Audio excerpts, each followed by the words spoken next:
আসসালামু আলাইকুম। আন্তর্জাতিক এবিসি টিভিতে আপনাকে স্বাগত। শুরুতেই জানাবো আমাদের হাতে থাকা সর্বশেষ বিশ্বের গুরুত্বপূর্ণ সংবাদ, পরে বিস্তারিত। পুরোদমে ইরান, ইসরায়েল, হিজবুল্লাহ যুদ্ধ চলছে, আর এই মুহূর্তে আমাদের হাতে এসেছে যুদ্ধের কিছু ভয়ঙ্কর গুরুত্বপূর্ণ আপডেট সংবাদ। শুরুতেই জানাবো হিজবুল্লাহর বিরুদ্ধে জয় অনেক দূরে বলছে ইসরায়েল। ইসরায়েলি সামরিক বাহিনীর ব্রিগেডিয়ার জেনারেল ইসরায়েল সোমার বলেছেন, ইসরায়েল এখন হিজবুল্লাহর হুমকি প্রতিহত করতে পারেনি। তিনি হিজবুল্লাহকে পুনরায় সংগঠিত করা বন্ধ করতে যে কোনো জায়গায় আঘাত করার জন্য প্রস্তুত থাকতে বলেছেন। এরপর জানাবো যুদ্ধবিরতির পরদিনই লেবাননে ইহুদিবাদীরা আবারও হামলা চালালো। যুদ্ধবিরতি দেওয়ার পরদিনই লেবাননে আবার নতুন করে হামলা করেছে দখলদার ইসরায়েলি বাহিনী। দক্ষিণ লেবাননে ৬টি এলাকায় এই হামলা করেছে দখলদার বাহিনী, খবর রয়টার্সের। এবারে জানাবো নিজের উত্তরসূরির নাম ঘোষণা করলেন মাহমুদ আব্বাস। ফিলিস্তিন কর্তৃপক্ষের প্রেসিডেন্ট হিসেবে দায়িত্ব পালন করে এসেছেন মাহমুদ আব্বাস। ২০০৫ সাল থেকে তিনি এই দায়িত্ব পালন করছেন। ৮৯ বছর বয়সী এই নেতা বর্তমানে বার্ধক্যজনিত নানা সমস্যায় ভুগছেন। নিজের শারীরিক অবস্থা যখন এমন, তখন নিজেদের উত্তরসূরির নাম ঘোষণা করলেন তিনি। এদিকে বিদেশি পর্যটকদের জন্য সুখবর দিল সৌদি আরব। তেল নির্ভরতা থেকে দ্রুতই সরে আসছে সৌদি আরব। দেশটির সম্প্রতি পর্যটন খাতে ব্যাপক নজর দিয়েছে, এমনকি পর্যটকদের আকৃষ্ট করতে একের পর এক পদক্ষেপ নিচ্ছে সৌদি আরব। এরই ধারাবাহিকতায় দেশটি বিদেশি পর্যটকদের দারুণ সুখবর দিয়েছে।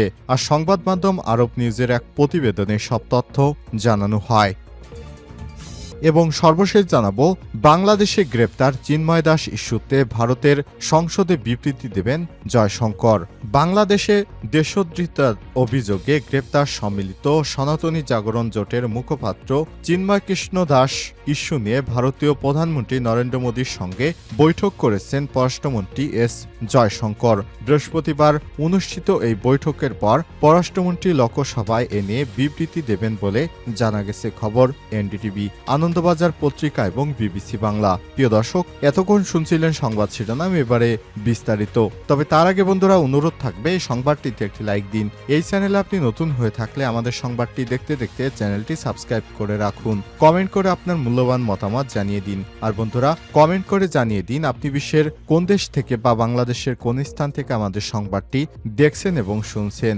গাজা যুদ্ধে আপনি যদি নিরীহ ফিলিস্তিনিদের ভালোবেসে থাকেন, কমেন্টে ইয়েস লিখে বিশ্ববাসীকে জানিয়ে দিন। এবারে বিস্তারিত। হিজবুল্লাহর বিরুদ্ধে জয় অনেক দূরে ইসরায়েল।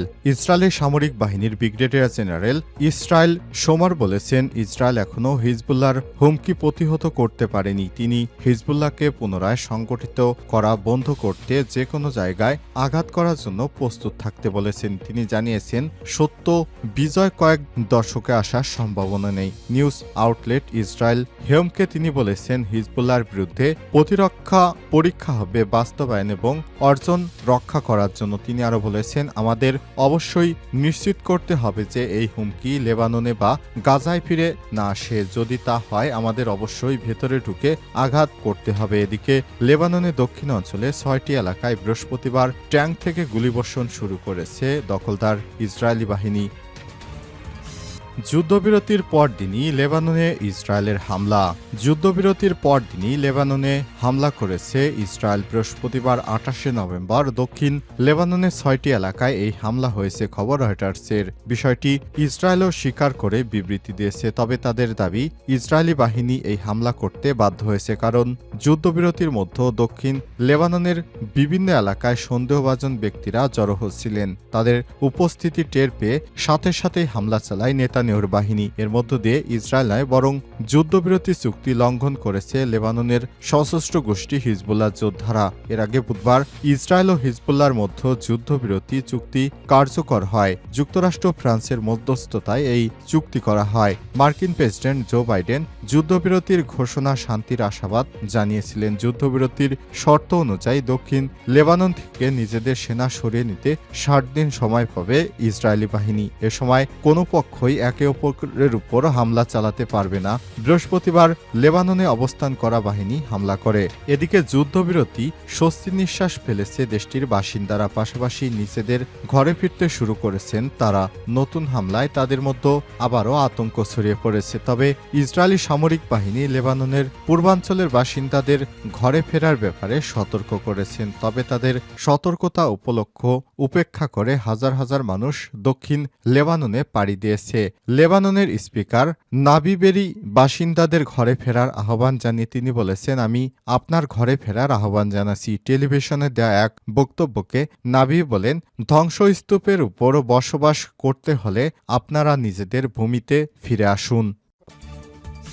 নিজের উত্তরসূরির নাম ঘোষণা মাহমুদ আব্বাসের। ফিলিস্তিনি কর্তৃপক্ষের প্রেসিডেন্ট হিসেবে দায়িত্ব পালন করে আসছেন মাহমুদ আব্বাস। 2005 সাল থেকে তিনি এই দায়িত্বে রয়েছেন। 89 বছর বয়সী এই নেতা বর্তমানে বার্ধক্যজনিত নানা সমস্যায় ভুগছেন। নিজের শারীরিক অবস্থা যখন এমন, তখন তিনি নিজের উত্তরসূরির নাম ঘোষণা করেছেন। বৃহস্পতিবার 28 নভেম্বর মিডল ইস্ট মনিটরের এক প্রতিবেদনে সব তথ্য জানানো হয়েছে। প্রতিবেদনে বলা হয়েছে, ফিলিস্তিনি কর্তৃপক্ষ প্রেসিডেন্ট মাহমুদ আব্বাস একটি নতুন ডিগ্রি জারি করেছেন। এই ডিগ্রিতে তিনি তার উত্তরাধিকারের নাম ঘোষণা করেছেন। অন্তর্বর্তীকালীন সময়ের দায়িত্ব পালন করবেন তিনি। বুধবার ফিলিস্তিনি বার্তা সংস্থা ওয়াফা প্রকাশিত ডিগ্রিতে বলা হয়েছে, ফিলিস্তিন জাতীয় কাউন্সিলের বর্তমান সভাপতি প্রবীণ ফাত্তা নেতা রাহুই ফাতুহের এ পদে অধিষ্ঠিত হবে। প্রেসিডেন্ট পদ শূন্য হলে সমসাময়িক তিনি দায়িত্ব পালন করবেন। নাম প্রকাশে অনিচ্ছুক ফাতাহের একটি সিনিয়র সূত্র মিডল ইস্ট আইকে জানিয়েছে, মার্কিন ব্যাপক চাপের উপর এমন ডিগ্রি জারি করেছে মাহমুদ আব্বাস। তিনি বলেন, যুদ্ধের পর গাজার বেসামরিক বিষয় পরিচালনার জন্য একটি কমিটি গঠনের পরিকল্পনা রয়েছে। মাহমুদ আব্বাস এই কমিটি ঘোষণা করবেন। তবে কমিটিতে ফিলিস্তিনি কর্তৃপক্ষের কোনো ধরনের দায়িত্ব থাকবে না। একটি জ্যেষ্ঠ ফিলিস্তিনি সূত্র ইসরায়েলি সংবাদ মাধ্যম হারেজতকে জানিয়েছে, মাহমুদ আব্বাসের উপর অবসরের বিষয়ে চাপ দিয়েছেন। তিনি দায়িত্ব পালনে ব্যর্থ হলে তার বদলি নেতা বেছে নেওয়ার কথা বলা হয়েছে। প্রতিবেদনে আরও বলা হয়েছে, ডিক্রিটি ফিলিস্তিনের বর্তমান আইন প্রতিস্থাপন করে। আইনে বলা হয়েছে, ফিলিস্তিন আইন পরিষদের পিএলসি স্পিকার প্রেসিডেন্ট স্থলাভিষিক্ত হবেন। বিদেশি পর্যটকদের জন্য সৌদির বিরাট সুখবর। তেল নির্ভরতা থেকে দ্রুতই সরে আসছে সৌদি আরব। সম্প্রতি পর্যটন খাতে ব্যাপক নজর দিয়েছে, এমনকি পর্যটকদের আকৃষ্ট করতে একের পর এক পদক্ষেপ নিচ্ছে। এরপরও ধারাবাহিকতায় দেশটি বিদেশি পর্যটকদের দারুণ সুখবর দিয়েছে। বৃহস্পতিবার 27 নভেম্বর সংবাদ মাধ্যম আরব নিউজের এক প্রতিবেদনে সব তথ্য জানানো হয়েছে। সৌদি সরকার জানিয়েছে, বিদেশি পর্যটকদের টানতে পর্যটকদের মূল্য সংযোজন করের ভ্যাটের অর্থ ফেরত দেওয়া হবে। 2025 সাল থেকে এটি শুরু করা হবে। সৌদি আরবের রাষ্ট্রীয় সংবাদ মাধ্যম সৌদি গেজেট জানিয়েছে, এই ব্যবস্থাপনা বাস্তবায়ন এবং তত্ত্বাবধান করবে সৌদি আরবের জাকাত ট্যাক্স ও কাস্টমস কর্তৃপক্ষ। 2025 সালে দেশটিতে 12,70,00,000 পর্যটক টানার লক্ষ্যমাত্রা নির্ধারণ করা হয়েছে। এতে করে পর্যটন খাত থেকে দেশটি 346.6 বিলিয়ন রিয়াল রাজস্ব আয় করতে পারবে বলে ধারণা করা হচ্ছে। সম্প্রতি বছরগুলোতে পর্যটকদের বিভিন্ন পদক্ষেপ নিয়েছে সৌদি আরব। গত বছর থেকে দেশটি তাদের মধ্য দিয়ে ভ্রমণ করা যাত্রীদের বিনামূল্যে ট্রানজিট ভিসা পরিষেবা চালু করেছে। প্রতিবেদনে বলা হয়েছে, গত বছরে সৌদিতে 10 কোটির বেশি বিদেশি পর্যটক এসেছেন।